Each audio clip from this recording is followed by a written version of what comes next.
होता आपला 5व्या महिन्याचा सोनोग्राफीचा दिवस आहे आणि मला स्कॅन करतात अँटीवाला 5व्या महिन्याची सोनोग्राफी होती. पण म्हणतात ना हॉस्पिटलमध्ये गेल्यानंतर काही अनुभव असे डेंजर असतात ना, महिला जेवढ्या असतात तिथे अवेलेबल.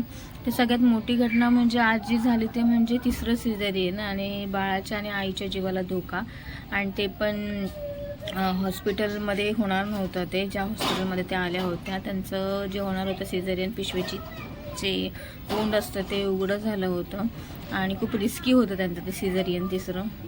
बायका का अशा जीवाला स्वतःच्या एवढा त्रास करून घेतात आणि म्हणतात ना बाळाचं हे करतात, मला काही तेच कळत नाही आणि खूप भीती पण वाटत होती. सो म्हटलं काय होतंय आणि कसं होतंय. एव्हरीवन, स्वागत आहे तुमचं माझ्या नवीन अशा एका व्लॉगमध्ये व्हिडिओमध्ये.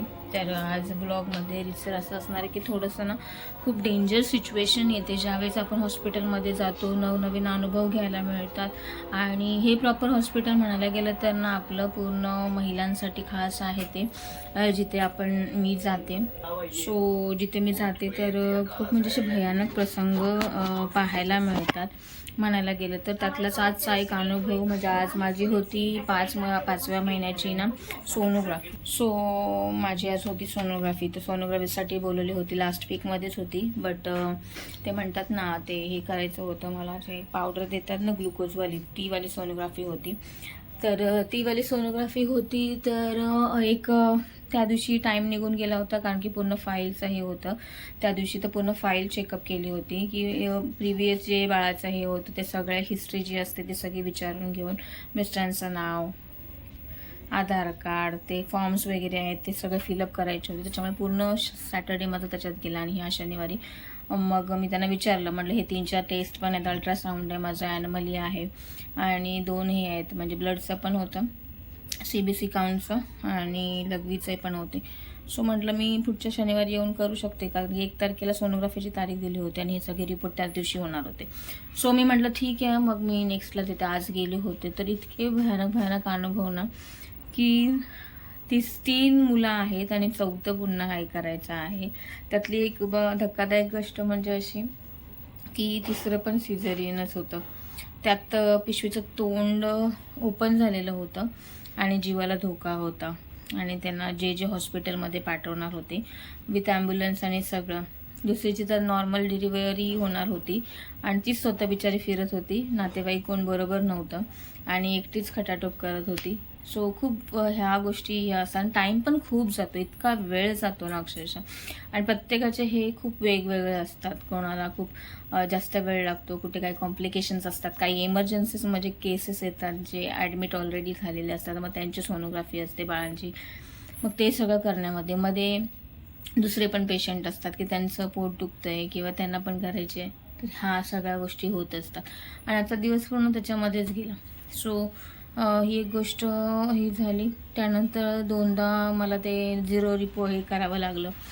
खूप वेळ जातो असं म्हणायला गेलं तर, पण थोडं रिस्की पण असतं कारण की आपल्याला पण माहिती नाही बाबा कुठली गोष्ट कधी कशा वेळेमध्ये घडते. सो भीती पण वाटते.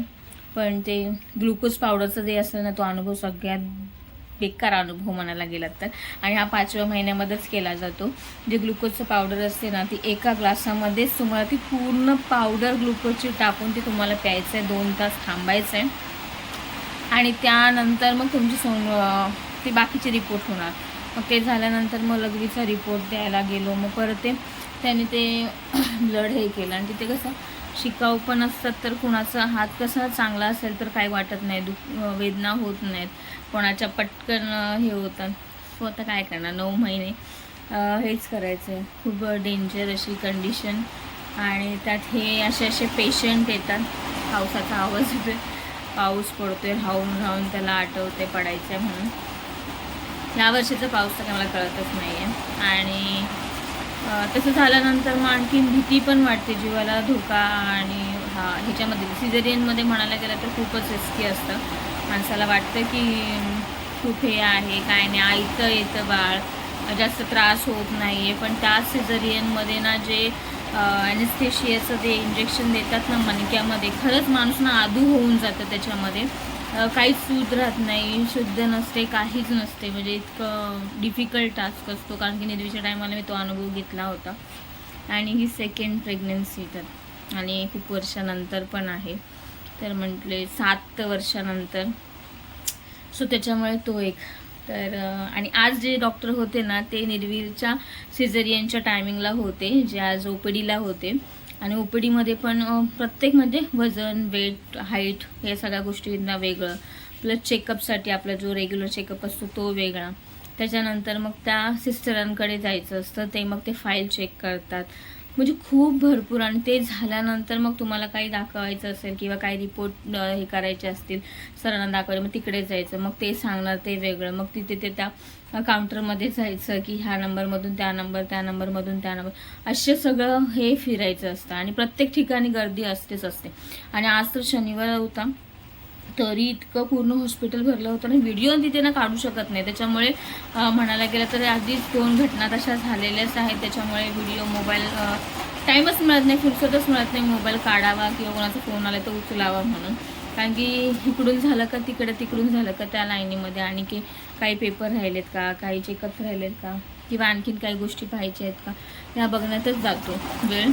आज निर्वीला शाळेत सोडायला तिचे बाबाच गेले होते, मी नाही आहे. आणि डायरेक्ट आता मला पुढच्या महिन्यात जायचं 1 सप्टेंबरमध्येच. सो 5वा महिना पण आता ह्या महिन्यामध्ये संपेल, 20ला 6वा लागेल. सो आज म्हणजे थोडी अशी हालचाल, थोडीशी मुवमेंट दाखवली. जेव्हा मी ते ग्लुकोजचं पाणी वगैरे घेतल्यानंतर ना थोडी मुवमेंट मला जाणवायला लागली बाळाची. सो आणि रिपोर्टसुद्धा आले. सो रिपोर्टमध्ये एवढं खास असं मला हे नाही वाटत आहे. ते म्हणाले की व्यवस्थित आहे, नॉर्मल आहे म्हणून. आणि आपल्याला काय ते एवढं सायंटिफिक काय कळत नाही आहे कसं काय ते. ओव्हरऑल त्यांनी जे डॉक्टर आहेत ते व्यवस्थित चेकअप पण करतात, व्यवस्थित सांगतात. पण त्यांनी आज सांगितलं की नाही व्यवस्थित आहेत रिपोर्ट, असं काही कॉम्प्लिकेशन नाही आहे. पण एंड मुमेंटला काय होतं माहिती माझ्या प्रेग्नन्सीमध्ये, की एंडिंगला काही ना काहीतरी हे होतं. कारण की निर्वीच्या टायमाला पण तसंच झालं होतं. पहिला तर काहीच नाही वाटलं, आणि जेव्हा 9वा महिना निघाला माझा, तेव्हा मग बाळाचं पाणीच कमी होतं, तिचं वजनच कमी होतं, त्याच्यामुळे मग सिझेरियन झालं. सो असे अनुभव आहेत ना की काही सांगू शकत नाही. पण महिला कशा हे करतात ना स्वतःच्या ह्याच्यावरती सांगू शकत नाही. त्याच्यामध्ये ते भैया लोक, मोमेटियन जे आहेत ते, त्यांची तर म्हटलं ना 4-5 अशी मुलांची हीच असते. पण तर कोणाला असं म्हणू नाही शकत की असं नाही करावं, पण आपल्या जीवापेक्षा तर आपण ह्या गोष्टी तर हे नाही करू शकत, असं मला तरी वाटते हो पर्सनली.